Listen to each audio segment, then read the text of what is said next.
오늘 저녁에도 하나님의 말씀은 지난주에 보았던 말씀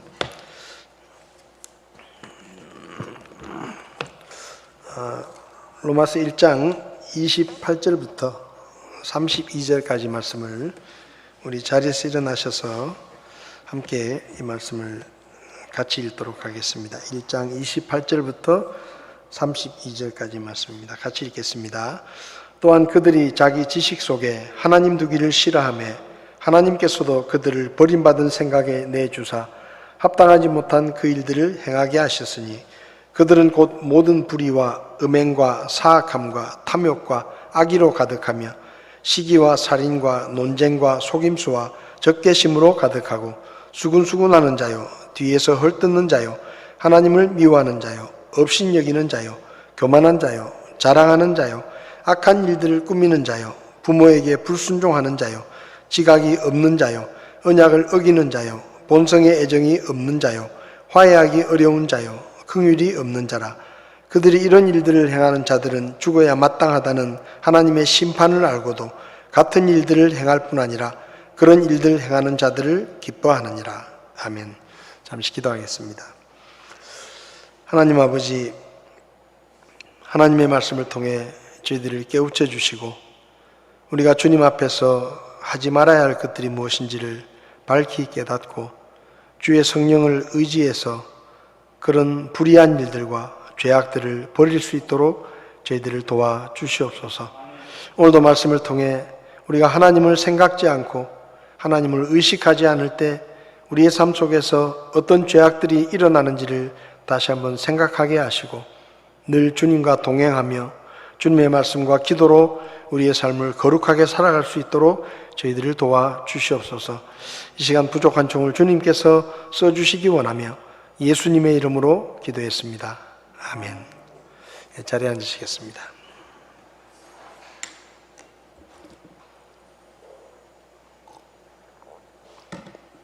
이 로마서 1장 28절부터 32절까지에 나오는 말씀은 좀 굉장히 길고 많은 내용을 이야기하는데 사실은 이 로마서 전체를 볼 때 이 로마서 1장 28절에서 32절의 말씀이 굉장히 중요합니다.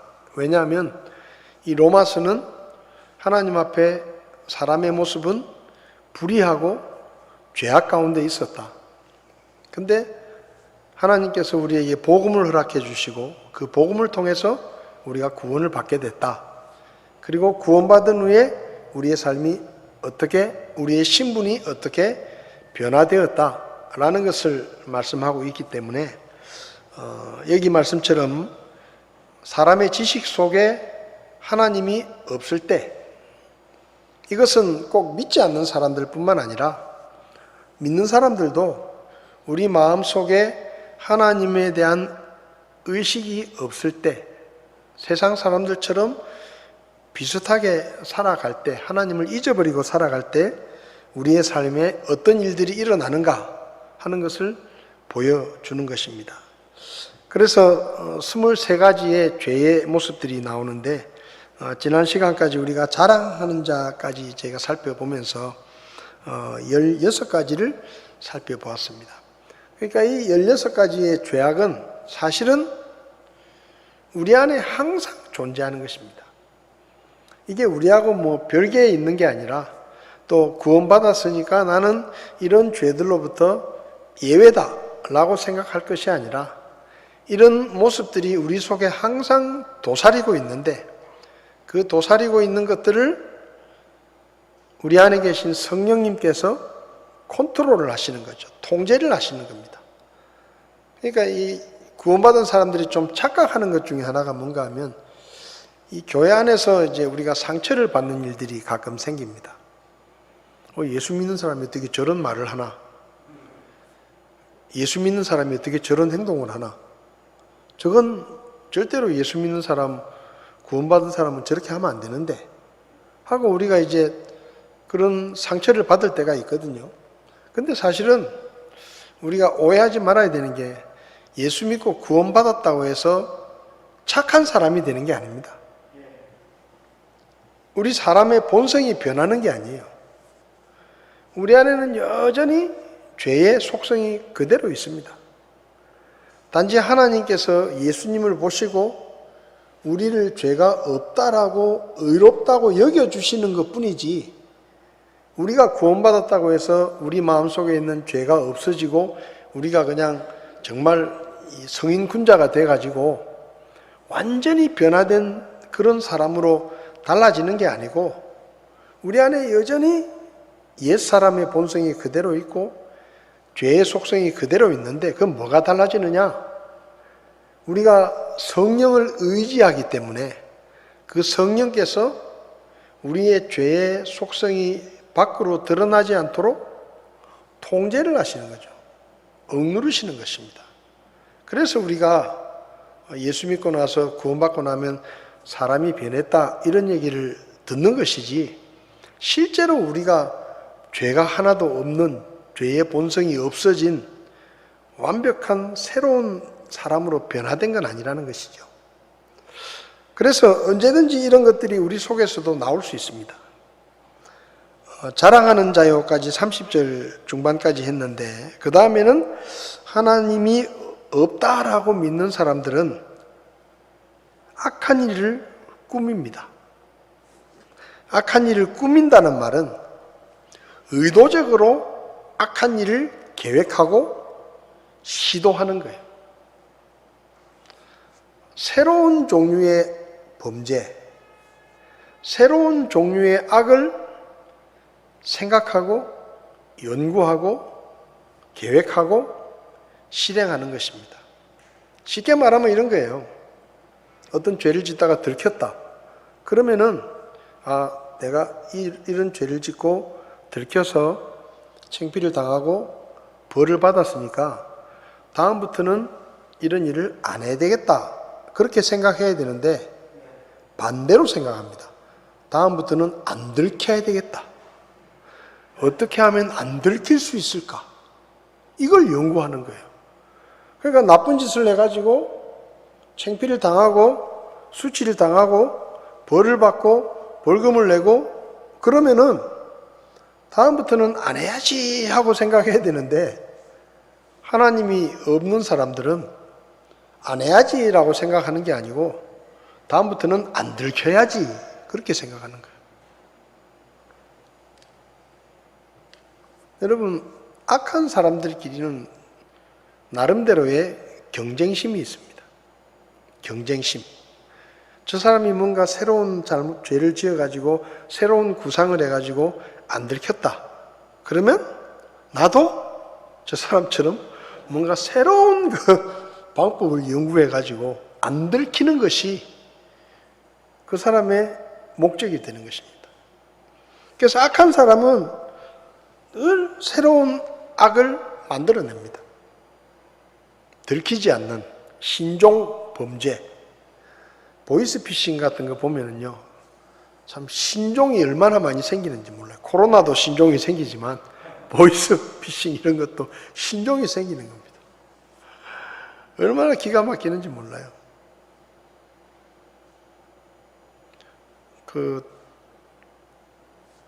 저희 애가 이제 어제 퇴소를 하고 오늘, 원래 어제 퇴소식을 하고 면회를 하기로 일정이 잡혀 있었는데 태풍이 막 온다 그러니까 한참 제가 올라가고 있는데, 친교회 마치고 차를 타고 가고 있는데 퇴소식이 취소됐습니다.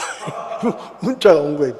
비를 뚫고 지금 가고 있는데 그러면서 화요일 날 퇴소식이 취소되고 면회가 안 되니까 오지 마시고 수요일 날 오십시오. 수요일 날 면회를 하겠습니다. 근데 저는 막 빛 사이를 뚫고 가고 있는데 그래가지고 어쨌든 오늘 아침 한 10시쯤 만나가지고 면회를 하고, 또 제가 이제 수요일이니까 예배를 또 맞춰서 와야 되잖아요. 그러니까 한 3시쯤에는 거기서 출발을 해야 되는데, 그 훈련소에서 고생하고 나와가지고 오랜만에 외출을 나왔는데 아빠 가야 되니까 3시에 너 들어가라. 그렇게 하기가 참 그렇더라고요. 그래서 전사님 보고 혼자 있다가 한 5시까지 좀 이렇게 같이 시간 보내다가 시간 되면 들여보내놓고 내려오면 좋겠다 하고 이제 저는 3시 출발해가지고 예배 시간에 안 늦도록 도착을 했는데, 근데요, 그 신병 훈련을 마친 그 병사들에게 마치 국방부에서 소개하는 것처럼 해가지고 보험을 들라고 문자가 온대요. 보험을 들라고. 근데 그 보험의 내용인즉슨 뭐냐? 운전자 보험이에요. 근데 이제 신병들이 훈련 마치고 나면 좀 어리버리 하잖아요. 어리버리한데 국방부에서 뭐 그 혜택을 준다고 하면서 보험을 가입해라, 그렇게 문자가 오니까 국방부에서 소개한 것처럼 그걸 이제 가입을 한다는 거예요. 그 문자로 이렇게 답신을 해가지고. 근데 재밌는 게 뭔가 하면 운전자 보험인데 면허증 없는 애들한테도 문자가 와가지고 면허증 없는 애들도 가입을 한다는 거예요. 면허증도 없는데 그 확인도 잘 안 해보고. 그게 뉴스에 나오더라고요. 이게 뭔가 하면 하여튼 이 그 나쁜 일을 하는 사람들은 얼마나 머리를 비상하게 쓰는지 하여튼 비상해요, 비상해. 그 머리를 좀 좋은 데 쓰지. 그럴듯하게 해가지고 속이는 거예요. 새로운 방법을 만들어내는 겁니다. 얼마 전에는 또 검찰 구속영장이 나왔습니다. 이러고 이제 구속영장이 카톡으로 오는 거예요. 구속영장 그 사진이. 그래가지고 밑에 법무부 이렇게 딱 도장까지 찍혀가지고, 그래가지고 어떤 사람은 거기 이제 뭐 외환은닉죄 또 뭐 여러 가지 뭐 하여튼 몇 가지 죄가 있는 거예요. 뭐. 그러니까 몇 가지 죄를 적어 놓으니까 좀 찔리는 사람들은 그 중에 하나는 해당이 되는 거예요. 여러 가지가 있으니까.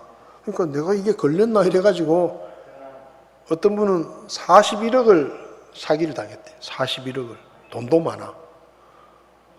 이게 뭔가 하면 자꾸 새로운 게 생기니까 이게 뭐 참 대책이 안 쓰는 거예요. 우리 성도님들은 하여튼 뭐 전화로, 문자로 뭐 돈 보내라 이런 건 절대로 하시면 안 됩니다. 문자로 돈 보내라. 이런 거 절대 하시면 안 돼요. 은행에서 무슨 대출을 해준다거나 이런 거 절대로 하시면 안 돼요. 저는 딱 보고 한번 보고 아니다 싶은 거는 그냥 전화를 차단을 해버립니다. 아예 그냥 그 번호로 오는 내용은 받죠. 워낙 많이 오니까. 이게 뭔가 하면요, 악한 일을 꾸미는 거예요. 늘 머릿속으로 악한 일을, 새로운 악한 일을 안 들키고, 사람들한테 안 들키고 어떻게 하면 속여서 할 수 있을까, 이것만 연구하는 거예요. 왜? 하나님이 없으니까. 하나님 무서운 줄을 모르니까. 그 다음에요, 여기 보면 30절에 보면 부모에게 불순종하는 자요. 여러분, 성경을 알고 하나님을 아는 사람들은 부모에게 불순종하면 안 됩니다. 왜냐하면 자녀들아 너희 부모에게 순종하라, 이것이 옳으니라 그랬잖아요. 이것이 옳으니라. 그러면 그 반대말은 뭐예요? 그 반대는 옳은 일이 아니라는 것입니다. 자녀들이 부모에게 순종하고 부모를 공경하는 것이 하나님이 보시기에 옳은 일이다. 그러면 자녀들이 부모에게 불순종하고 부모를 공경하지 않는 것은 옳은 일이 아니라는 거예요. 이건 명백하게 성경이 말하는 것입니다. 그러니까 우리가 내가 하나님을 믿는다, 내가 성경 말씀을 안다라고 말하는 사람들은 부모님에게 순종하고 부모를 공경해야 됩니다. 그게 옳은 일이에요. 하나님이 명백하게 딱 못을 박아놨어요. 이것이 옳다. 하나님, 시대가 변했는데요. 제 친구들 그렇게 생각 안 합니다. 하나님, 내가 먹고 살기도 지금 바빠 죽겠는데 부모님 내가 어떻게 챙깁니까? 그런 말을 하나님 앞에서는 하면 안 된다는 거예요. 왜? 그건 잘못된 일이에요. 자녀가 부모에게 순종하는 것은 옳은 일이다. 그래서 하나님 없는 사람들의 특징 중에 하나가 부모에게 순종하지 않는 것입니다. 부모를 거역하는 것은 단순히 부모를 거역하는 것이 아니라 그 부모를 자녀의 머리로 세워주신 하나님의 권위를 무시하는 것입니다. 여러분, 우리가 권위를 이야기할 때 굉장히 주의 깊게 해야 되는 게 뭔가 하면 대통령이라는 정부의 권위가 있잖아요. 그 권위는요, 그 대통령이 예를 들면 훌륭한 사람이냐 그렇지 않은 사람이냐, 그 대통령이 내 마음에 드냐 안 드냐, 이건 중요한 게 아니에요. 이건 중요한 게 아니고 그 대통령이라고 하는 권위가 어디서 왔느냐? 하나님께로부터 주어진 것입니다. 하나님께로부터 주어진 거예요. 부모의 권위가 어디서 왔느냐? 하나님께로부터 주어진 거예요. 부모가 내 마음에 안 들 수도 있습니다. 부모가 너무 가난해서 내 뒷바라지를 못 해줄 수도 있어요. 부모가 좀 세상 말로 배운 게 많이 없어서 나하고 말도 잘 안 통하고 시대에 뒤떨어지고 고집스럽고 나하고 잘 안 맞을 수도 있습니다. 근데 그런 게 중요한 게 아니에요. 그 부모를 나의 리더로, 나의 지도자로, 내 머리로 세워주신 분이 누구냐? 하나님이시라는 거예요. 그래서 부모에게 불순종하는 것은요, 첫째는 하나님 앞에서 옳은 일이 아니고, 두 번째는 그 부모를 나에게 맺어주신 하나님의 권위를 무시하는 거예요. 우리가 왜 부모를 귀하게 여기고 부모를 공경해야 되느냐? 하나님의 명령이기 때문에 그렇습니다. 하나님의 명령이기 때문에. 성경을 보세요. 부모가 돈이 많고 능력 있고 나하고 말이 잘 통하고 내 마음에 들고 내 뒷바라지를 잘 해주고 세상에서 존경받고 사람들에게 인정받는 훌륭한 부모님이면 순종하고 공경하고, 안 그러면 순종 안 해도 된다. 성경 말씀에 그런 말씀은 없습니다. 그냥 너희 부모예요. 너희 부모. 부모가 잘났든 못났든 돈이 많든 가난하든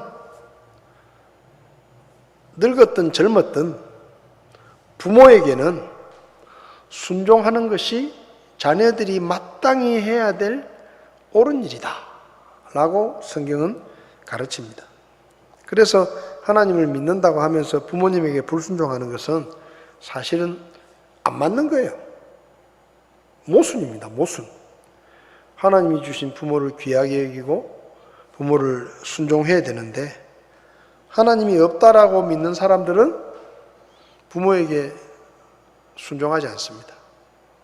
순종하지 않아요. 그러나 구원받은 하나님의 자녀들은 아무리 시대가 변하고 유행이 달라지고 부모님을 돌봐드리기 내가 경제적으로 여러 가지 면에서 어렵고 힘들더라도 하나님의 말씀에 순종해야 됩니다. 저는 만약에 자식이 정말로 가난한데 그래도 최선을 다해서 부모를 잘 섬기고 부모를 공경하면 저는 하나님께서 그 가난한 자녀를 축복해 주실 것이라고 저는 믿습니다. 저는 믿어요. 왜? 하나님의 말씀의 약속이잖아요. 그래서 어떤 분들은 기독교를 이제 명절이 다가오는데요. 명절 때 이제 제사를 지내지 않잖아요. 그러니까 기독교가 명절 때 제사를 지내거나 아니면 돌아가신 날 제사를 안 한다는 이유 때문에 기독교는 조상도 모르고 불효의 종교다 이렇게 생각합니다, 사람들이. 근데요, 여러분, 이 세상 모든 교훈이나 종교의 경전을 다 찾아보십시오. 성경만큼 무섭게 효도를 강조하는 책이 없습니다. 성경에 뭐라 그랬느냐? 자식이 부모한테 불량하게 대하고 부모에게 거역하면 돌로 때려 죽이라 그랬어요. 그 자식을 동네 사람들이 모여가지고 돌로 때려 죽이라 그랬어요. 여러분, 이렇게 가르치는 종교 경전은 없습니다. 그러니까 성경은 죽은 조상에게 제사를 안 한다고 해가지고 기독교가 불효를 가르치는 종교가 아니고, 예? 기독교는 죽은 조상은 이미 끝난 것이고 살아있는 조상에게 잘하라는 거예요. 살아있는 부모님에게. 그러니까 돌아가시고 나서 뭐 상다리 휘게 그냥 막 뻑적지근하게 제사상 잘 차리려 하지 말고 살아 계실 때 국밥이라도 한 그릇 대접해 드리고 살아 계실 때 좋은 음식이라도 한번 대접해 드리라는 게 성경의 가르침이에요. 왜냐하면 돌아가시고 나면 사람들이 생각하는 것처럼 제사상 차려놓으면 그 조상들의 혼이 거기까지 찾아와가지고 그 제사 음식을 먹는 게 아니에요. 사람이 죽으면 혼은 떠나요, 그냥. 떠납니다. 하늘에 있는 낙원에 가든지 땅속에 있는 지옥에 가든지 거기서 나오지 못해요. 근데 무슨 뭐 조상의 혼이 온다고 정성도 대단해. 또 그 추운 겨울에도 문을 꼭 열어놔요. 아니 무슨 놈의 혼이 문 닫혀 있으면 못 들어옵니까? 예? 예수님은 문이 닫혀 있는데도 덥석 들어오셨잖아요. 그러니까 이게 다 모순이에요, 모순. 따지고 보면 전부 모순인데 제사를 왜 하냐? 원래 제사는요, 자기 편하려고 하는 거예요. 자기 편하려고. 내 마음 편하려고. 우리는 그렇게 믿지 않습니다. 근데 성경은 어느 교훈보다도 부모에게 효도하라는 것을 정말로 무섭게 가르칩니다. 무섭게. 세상에 자식이 부모 말 안 들으면 돌로 때려 죽이라는 그런 가르침을 누가 가르치겠어요? 그러니까 예수 믿는 사람들은 철저하게 부모님을 순종하고 철저하게 부모님을 공경해야 됩니다. 부모님이 연세가 드셔가지고 경제력이 없으면 자식들이 어렵더라도 부모님들에게 용돈을 드리고 쓸 돈을 드리고 부모님이 잘 계시는지 뭐 TV도 한 번씩 나오잖아요. 여보, 어머니 집에 보일러 놔드려야 되겠어요. 그런 거 좋아요. 그런 거 저 시골에 계신 부모님 추우니까 어머니 댁에 보일러 하나 놔드려야 되겠어요. 그런 거 열심히 해야 돼요. 열심히. 그리스도인들은 열심히 해야 됩니다. 그러면 하나님이 갚아주시는 거예요. 여러분, 부모에게 효도하는 자식치고 복을 안 받은 사람이 없습니다. 그러니까 여러분들이 목사님 시대가 변하고 세상이 달라졌습니다. 못 들어버려 그럼. 세상이 달라진 거하고 하나님 말씀하고 뭔 상관이 있어요? 성경은 하나도 안 변했어요. 그래서 우리가 부모님을 거역하는 것은 하나님이 없는 그런 사람들이나 하는 짓이지 예수 믿는 사람들이 절대로 그렇게 하면 안 된다. 그 다음에 31절을 보면 지각이 없다. 지각이 없다. 아스네투스라는 단어를 썼는데요. 이 지각이 없다라는 말은 한마디로 말하면 자기밖에 모르는 거예요. 자기밖에. 그러니까 다른 사람을 배려하거나 다른 사람을 이해하지 못하는 것입니다. 오로지 자기만 하는 거예요. 자기만.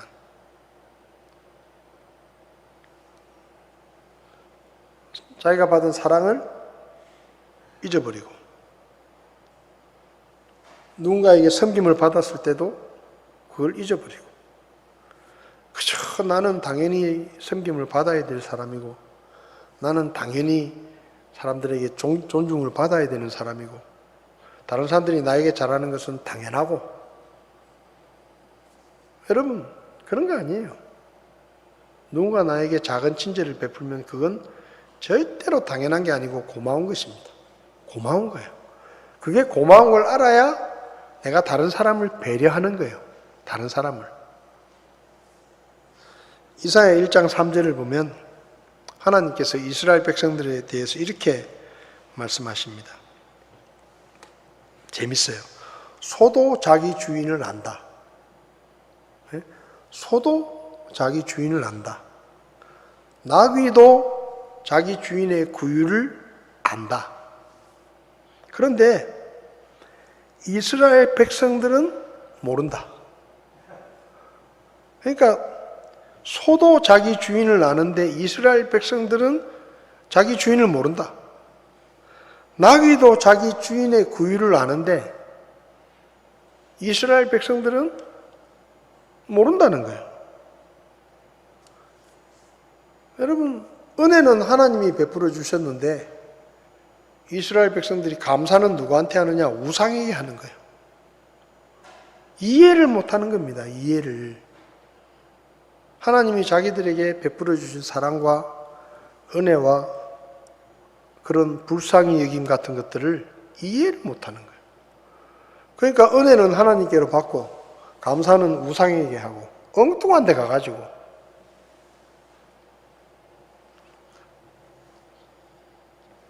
지각이 없는 자는 다른 사람의 사정을 잘 헤아리지 못합니다. 자기 생각밖에 안 해요.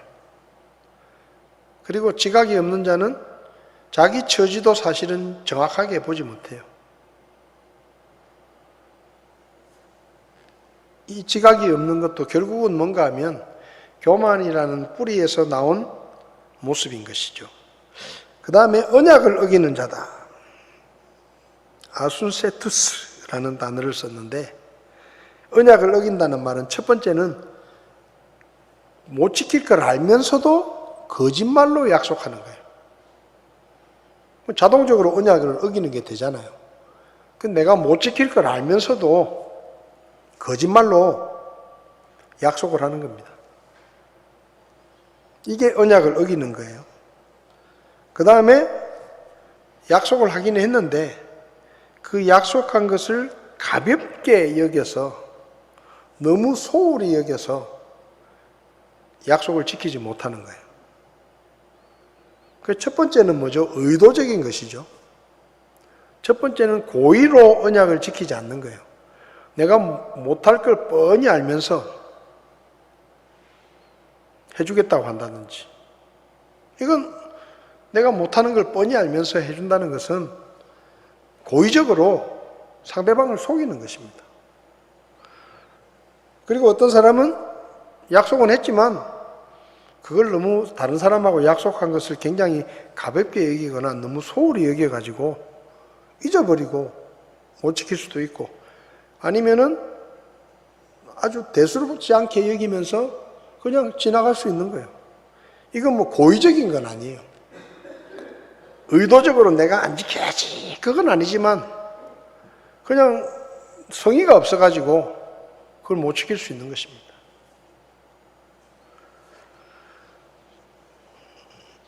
사람에게 약속한 것, 지난 시간에도 말씀을 드렸지만 사람에게 약속한 것은 그 약속의 말을 하는 순간에 하나님이 그 말을 듣고 계십니다. 그러니까 여러분, 사람에게 약속하는 건 단지 내가 그 사람에게 약속한 게 아니에요. 하나님이 우리 말을 다 듣고 계시기 때문에 사실은 하나님을 증인으로 세워놓고 내가 약속한 거예요. 안 믿는 사람들은 이거 모르죠. 안 믿는 사람들은 자기가 무슨 말을 하든지 하나님이 듣는다는 그 자체를 모르니까. 근데 구원받은 우리는 우리가 무슨 말을 하든지 하나님이 다 들으신다. 그러면 뭐예요? 약속을 할 때 정말로 신중하게 해야 돼요. 고의적으로 못할 줄 알면서 빈말로 약속하는 것은 하지 말아야 됩니다.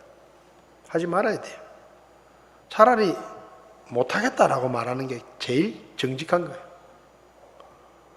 해줄 것처럼 얘기하다가 실제로는 해줄 능력도 없으면서 해줄 것처럼 해가지고 나중에 결국 언약을 어기게 되면 그건요, 하나님 앞에서 거짓말을 한 게 되는 거예요. 그래서 특히 약속을 할 때는 정직하게 해야 됩니다. 할 수 있으면 할 수 있다. 못하면 못하겠다. 안 되면 안 되겠다. 우리가요, 이 정직한 말을 하는데 굉장히 부담을 많이 느낍니다. 왜냐하면 세상은 정직한 사람을 별로 안 좋아하거든요. 근데 정직하게 살다 보면 정말 편해요. 정말 편해요. 목사님들도 가끔 어려움을 겪을 때가 있습니다. 예를 들면 이런 거예요. 내가 뭘 부탁을 했는데 목사님이 안 된다 그러시더라. 그러면 이제 옆에 집사님한테 이야기를 하죠. 김 집사님이 부탁을 목사님한테 한번 해보십시오. 그러면 목사님이 제 말보다 김 집사님 말을 더 잘 들어주시니까 그럼 좀 부탁을 좀 해주십시오. 그런데 그 김 집사가 와가지고 부탁을 해요. 근데 그때는 또 해주신다는 거예요. 그러면 이제 골치 아픈 거예요. 내가 가서 말했을 때는 안 된다 그러시더니 김 집사님이 가서 말하니까 된다 그러는 거예요. 그러면은 그 다음부터 골치 아픈 일이 벌어집니다. 내가 목사님한테 부탁했는데 안 된다더라. 그러면 또 그 소위 말하는 김 집사님이 등장을 하죠. 내가 가서 부탁해 볼게. 목사님 내 말 잘 듣는다. 그렇게 되는 거예요. 그러면요 참 피곤해요. 그러니까 목사도 정직해야 돼요. 성도가 찾아와서 뭐라고 부탁을 했을 때 안 됩니다. 그랬으면 집사 아니라 집사 할아버지가 와서 부탁을 해도 안 됩니다라고 해야 돼요. 정직하게 말해야 돼요. 근데 그렇게 말을 하면 처음에는 참 좀 서운하게 생각을 해요, 사람들이. 근데 얼마나 편해지는지 몰라요. 어떻게 편해지느냐?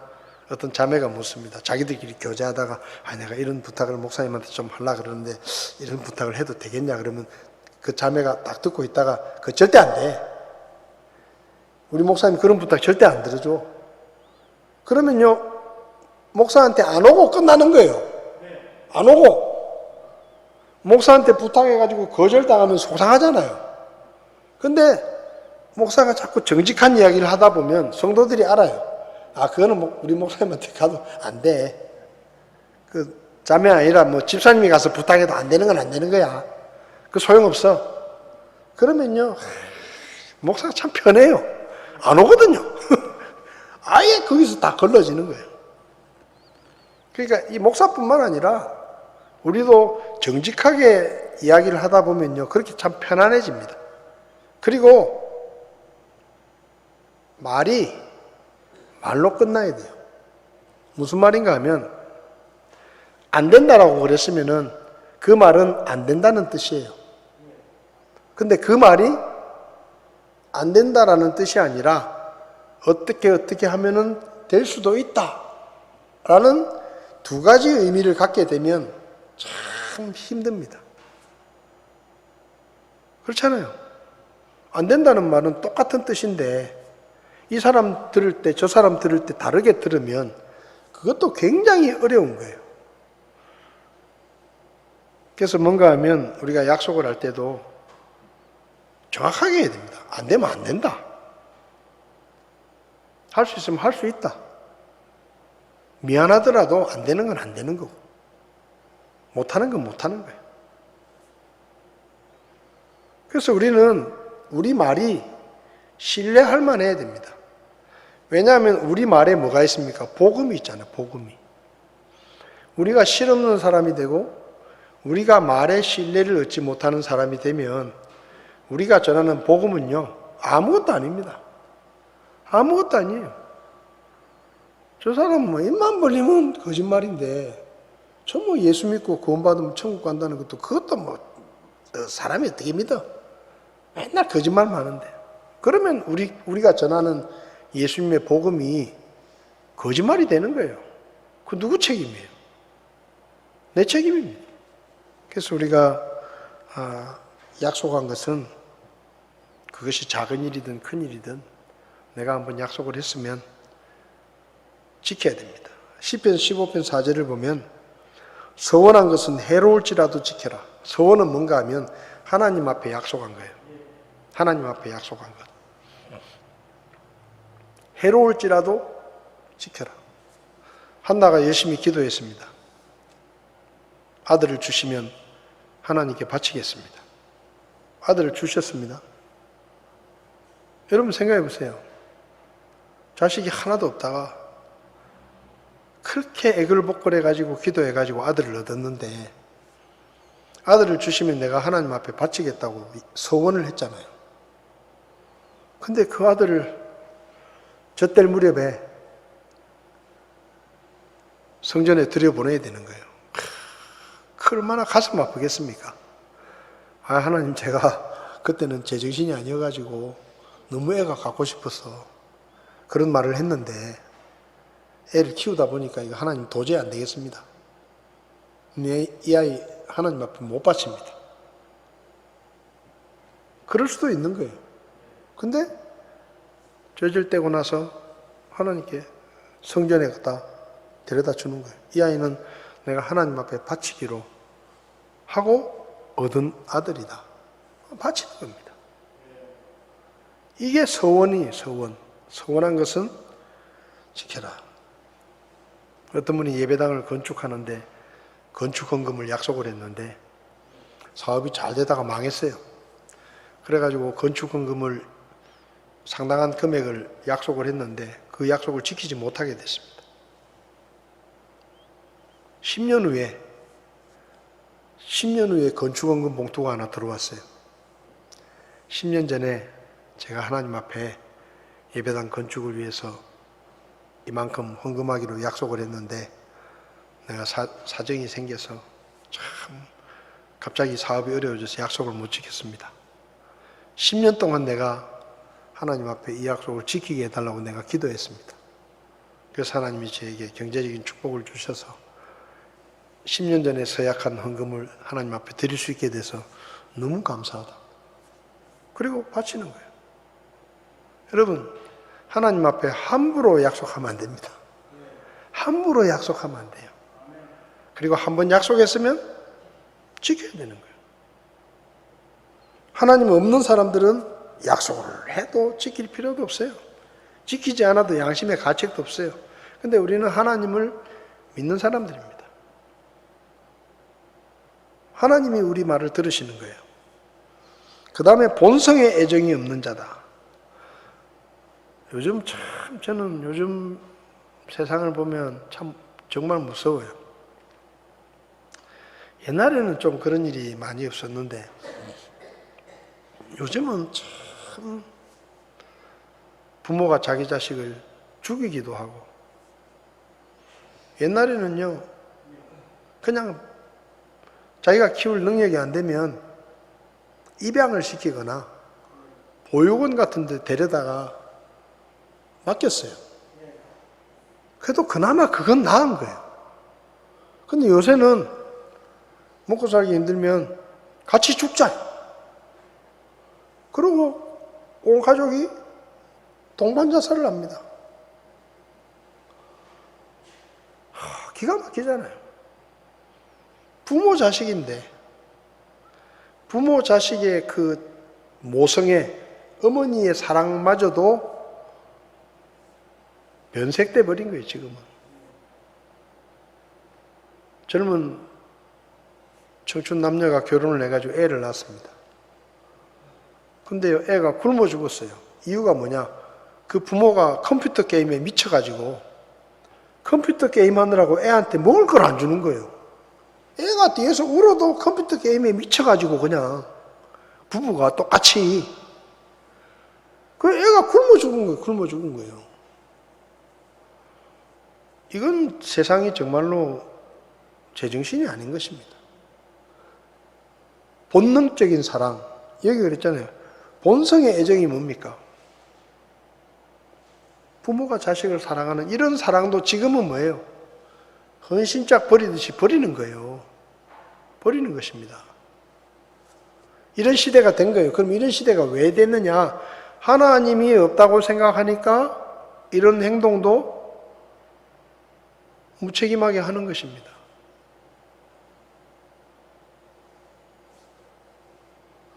무정한 자. 그냥 단순히 뭐 사회에서 말하는 나쁜 남자가 아니고 본능적인 정까지도 아버지가 가족들을 부양하고 가족들을 먹여 살리는 것, 이건 아버지에게 주어진 기본적인 책임이에요. 그런데 그걸 내팽개치고 그냥 귀찮다. 귀찮으면 왜 놔요? 귀찮으면 왜 놨는데? 차라리 낳지 말지. 낳았으면은 아버지로서 책임을 다해야 될 거 아니에요. 하다못해 막노동판에 가서 막노동을 해서라도 내 자식들, 내 가족들은 내가 먹여 살리겠다는 최소한의 책임감은 있어야 될 거 아닙니까? 근데 그런 부성애도 이제는 없는 거예요. 모성애도 사라지고 부모 자식 간에도 이제는 거의 남남처럼. 이게 뭐냐? 하나님 없이 사는 사람들의 모습인 것입니다. 화해하기 어려운 자다. 원통함을 풀지 않는다라는 거예요. 한번 뭔가 맺힌 게 있으면 절대로 그걸 못 푸는 거예요. 여러분, 예수님께서 베드로에게 뭐라고 말씀하셨죠? 70번씩 7번이라도 용서해라. 그랬잖아요. 70번씩 7번이라도 용서해라. 여러분, 예수 믿는 사람은 용서를 잘해야 됩니다. 용서. 성경에 그렇게 말씀했어요. 분을 품더라도 해가 지도록 품지 마라. 여러분, 부부끼리 또 다툴 일도 있고 부모 자식 간에 좀 속상할 일도 있을 수 있고 성도들끼리 다툴 일도 있습니다. 근데 성도들의 분노의 유효기간은 하루예요. 하루. 목사님, 제가요 남편하고 싸워가지고 제가 일주일째 지금 말을 안 하고 있습니다. 잘하는 짓이다 그게. 이거 자랑이라고. 그리스도인은 절대 그러면 안 돼요. 하루를 넘기지 말고 어쨌든 화해를 해야 돼요. 화해를. 꼭 해가지고 그냥 절대로 용서 안 한다. 그러면 안 돼요. 화해하기 어려운 사람이 되면 안 됩니다. 형제가 와서 잘못했다고 용서를 빌면 70번씩 7번이라도 용서해주고 받아주라. 주님이 그렇게 말씀하셨어요. 그 다음에 긍휼이 없는 자다. 불쌍히 여기지 않는 것. 여러분, 요즘 참 이 불쌍히 여기는 마음들이 점점 사라지고 있습니다. 점점 사라지고 있어요. 무슨 전쟁이 나서 수만 명의 사람들이 죽었다 그래도 불쌍히 여기는 마음이 없어요. 눈물이 좀 나야 되는데 우리나라 사람이 아니라고, 나하고 관계없는 사람이라고, 그런 뉴스가 나와도 뭐 폭탄이 터져가지고 뭐 애들이 뭐 50명이 죽었다 그래도 눈물도 안 나. 불쌍히 여기는 마음이 없는 거예요. 어쩌까 안타깝다. 포항에 지하주차장에 차를 빼러 들어갔다가 그런 뉴스를 들으면요, 우리 가슴이 아파야 돼요. 마음이 아파야 돼요. 내 친구가 아니고 내가 아는 사람이 아니더라도 우리 마음속에 불쌍히 여기는 마음이 있어야 되고 눈물이 나야 되고 안타까운 마음이 있어야 되고 그 사람들이 살아날 수 있기를 기도하는 마음이 있어야 되고 기도해야 되는 거예요. 불쌍히 여기는 마음을 가지고. 구원받지 못한 사람들 불쌍히 여기는 마음을 가져야 됩니다. 하나님 없는 사람들은 그런 마음이 별로 없어요. 저와 여러분들이 하나님의 놀라운 사랑과 은혜를 받았기 때문에 여기 나오는 이 23가지의 모습들이 우리에게는 어울리지 않는 모습입니다. 이런 것들을 벗어버리고 주님 구원받은 성도의 합당한 삶을 사는 저와 여러분들이 될 수 있기를 바랍니다. 기도하시겠습니다. 하나님, 로마서 1장에서 하나님이 없다고 말하는 사람들이 행하는 23가지의 죄악들을 살펴보았습니다.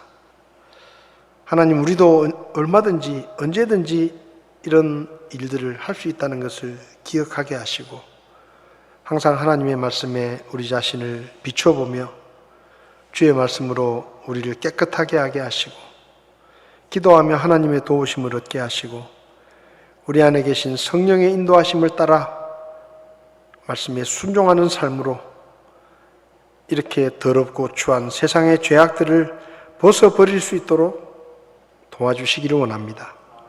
우리가 거룩한 삶을 살게 하시고 주님 닮은 모습으로 사람들에게 주님을 드러내 보여줄 수 있는 우리가 되게 도와주시옵소서. 우리 김영수 집사님 아버님 잘 회복되게 도와주시고 이런 일을 통해서 구원받을 수 있게 도와주시옵소서. 우리 교회 안에 건강이 좋지 않으신 분들, 연세가 드신 분들 하나님 지켜주셔서 몸이 불편하지 않도록 주님 섬기는 일이 방해받지 않도록 도와주시기를 원합니다. 오늘도 함께해 주신 주님의 은혜를 감사드리며 예수님의 이름으로 기도했습니다. 아멘. 예배를 마치겠습니다.